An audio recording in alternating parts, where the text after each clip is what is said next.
Hi there guys, welcome back to the channel. Thanks again for joining us today. I've got a very short video tutorial for you that will demonstrate how to delete a page on your Wix website. So now that you've got a website set up, I'm just using a simple template here today. You've got a couple of pages which you can see here in the menu on the top right hand corner. If you want to delete those pages and manage them, that's accessible via this pages and menu option here. Okay, so it's the third one down on the list on the left hand side.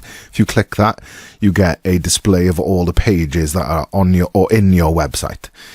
So to delete one of them, for example, this new page, I don't want that anymore.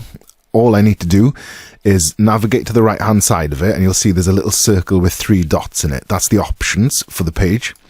And then there at the very bottom of the list, you can see that you can delete it. So once you hit that, it asks you, do you really want to delete it? And yes, I do. Away it goes. And the page is now gone and it's disappeared from our menu, as you can see in the top right. And that is it. It is simple as that. Obviously, you can undo it if you want to, and there it appears again. And you can do that if you do it by mistake. Just hit the little undo arrow in the top corner there. That concludes our video tutorial for today. I hope you found that useful and informative.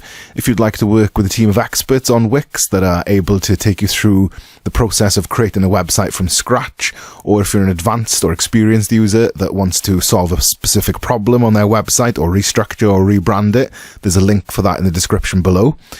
If you like this kind of content and you want to see more, give us a like and subscribe to the channel. And if you've got any requests for specific videos or any questions or anything like that, leave it as a comment below. Thank you very much.